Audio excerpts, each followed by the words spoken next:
démonté en toutes pièces sur France 24, Sonko sans scrupule. Pour lui demander de mieux faire et de continuer sur cette lancée pour apaiser définitivement ce pays. Autrement, on serait dans une infantilisation de l'Afrique qui serait encore ce mineur non émancipé où tout ce qui est ordinaire et normal dans les autres pays, les autres démocraties serait exceptionnel pour l'Afrique. Bonsoir, chers Sénégalais du pays et de la diaspora. Me voici encore avec vous à l'écran. C'est Ousmane Sonko. Je ne le reconnais pas. Il ressemble à un autre panafricaniste, Kémi Séba, dans sa façon de s'habiller et dans sa façon de s'exprimer. C'était juste hier, le 6 juillet 2023, interrogé par le journaliste de la France 24.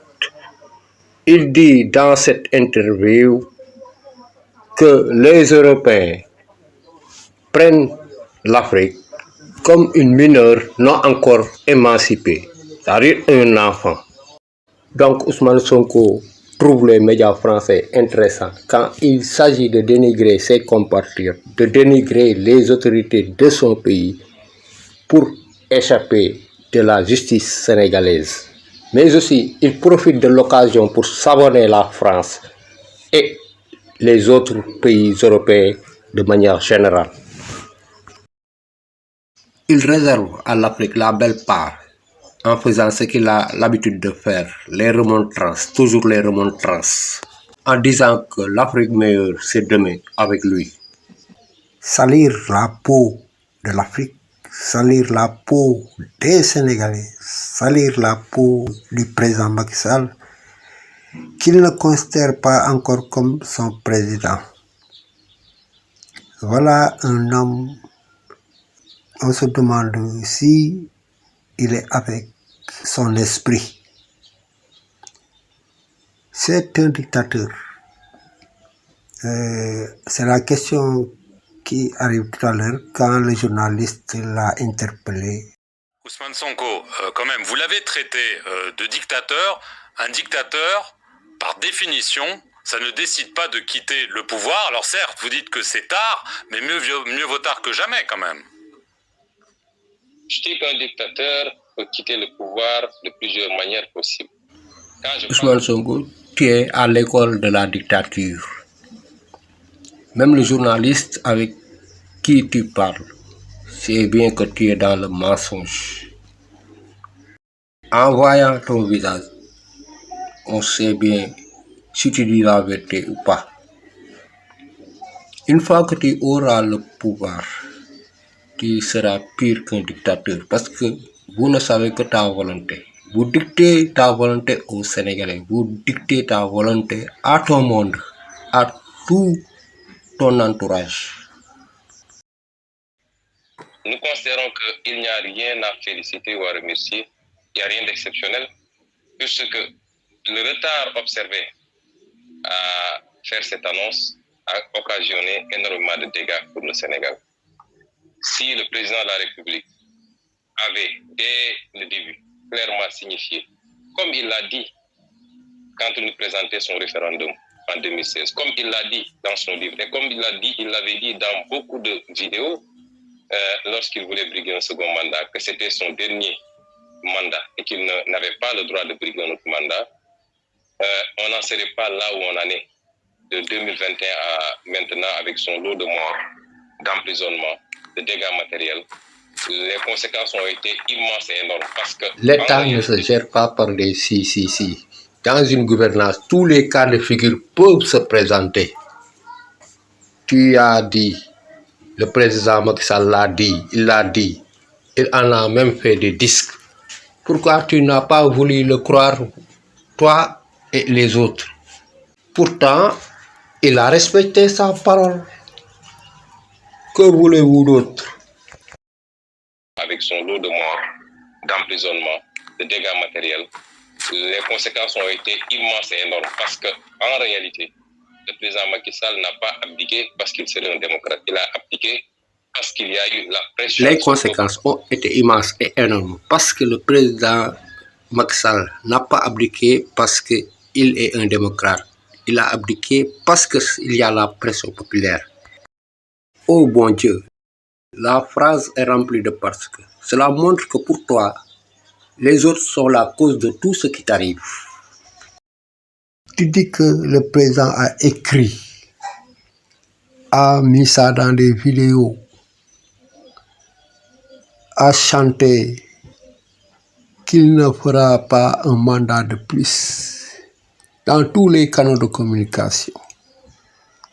Au Sénégal comme à l'international, tout le monde l'a entendu. Même la France. Avec qui tu parles de cette affaire à travers les médias? C'est bien que le président de la République en a parlé à tous les médias français et européens qu'il ne fera pas un troisième mandat. Et il a tenu parole. Mais qu'est-ce que vous voulez encore?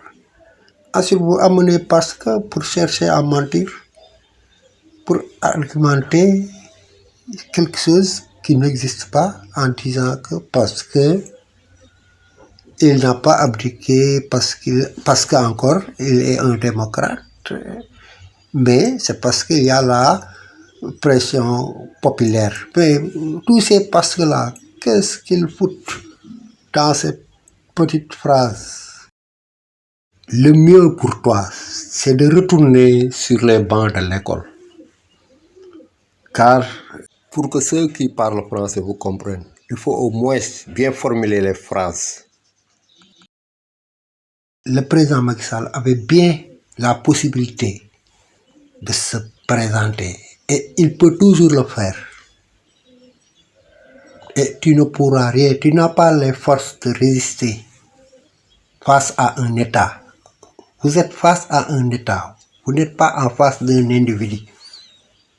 Même si c'était un individu, tu serais déjà KO.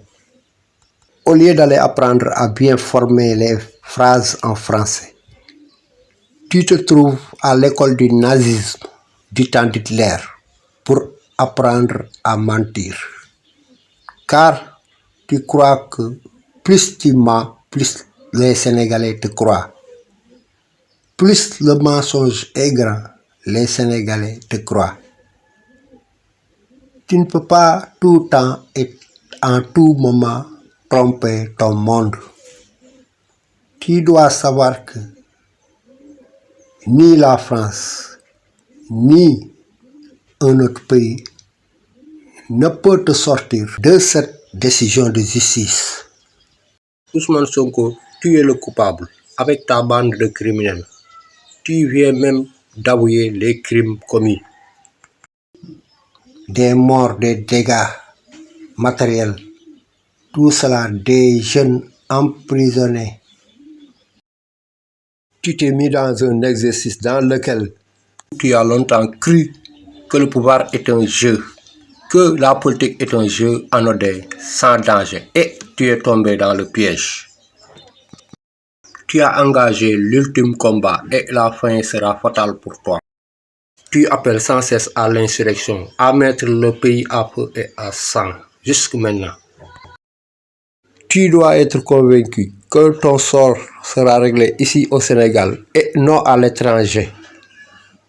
Va là où tu veux, va à la CPI, à la Cour pénale internationale. Si l'on croit qu'il y a une quelconque pression au niveau national ou à l'étranger, les gens se trompent. Car le président Macky Sall n'est pas obsédé par le pouvoir. Il n'a pas besoin d'un autre mandat. C'est pourquoi il ne l'a pas tenté. Nul n'a fait pression sur lui. Il n'y a aucune pression. Le président Macky Sall a pris sa décision propre. Ousmane Sonko, la honte ne te tue pas. Alors, on va travailler ailleurs. Ailleurs, loin. Loin de la liberté, devenu ton cri de guerre. Ta liberté chantée sur tous les toits du monde. Pros, ton raisonnement nous apprend davantage de toi. D'autant plus que tu es bavard. Il nous décrit la personnalité dont tu es. Tu raisonnes comme un bambin. Un enfant du primaire ne ferait pas de la sorte. car à l'école, on lui apprend le bien et le mal. Malheureusement, tu ne vis pas le présent, car vous êtes déjà sous l'habit d'un président de la République. Et tu te comparerais au président Macky Sall. Quand je parle de dictature, c'est par rapport aux actes qui ont été posés et qui continuent à être posés. Tenez-vous bien, hier, quelques personnes se sont mobilisées à la porte du palais de la République de manière spontanée, sans aucune autorisation, prétendument pour féliciter et remercier le président de la République. Au même moment, 17 personnes étaient placées sous mandat de dépôt parce qu'ils s'étaient déplacés vers ma résidence pour s'inquiéter de ma situation et dénoncer l'illégalité qui frappe ma détention arbitraire. Et tous les jours, nous vivons Tu cela. te convaincs toi-même. Les Sénégalais sont allés au palais pour féliciter le président parce que il a agi honorablement. Pareil, quand les Lions ont emporté le trophée de la Coupe d'Afrique, ils se sont dirigés en masse vers le palais pour le féliciter parce qu'il a renoncé à son mandat, parce qu'il a rehaussé la démocratie sénégalaise et la démocratie africaine. Alors que toi, tu ne mérites pas ce geste de la part de tes amis qui sont dans le même lot que des bandits de grand chemin, qui ont participé de près ou de loin à ton projet de réalisation d'objectifs sataniques le 1er, le 2 et le 3 juin passé. Dans notre monde, on applaudit le bien, on félicite celui qui a fait le bien. Ceux qui incarnent ou font le mal sont punis, c'est votre cas, d'autant plus que tu attaques à ton propre pays. Je te rappelle que ton sort sera scellé ici à Dakar et non à l'étranger. Tu feras mieux d'éviter le bavardage. Trop de bavardage tue la communication. Si vous passez au détecteur de mensonges, tu allais échouer, c'est sûr. Chers amis, nous allons terminer par cette réalité. On dit que le mensonge peut faire le tour de la terre le temps que la vérité mette ses chaussures. À bientôt.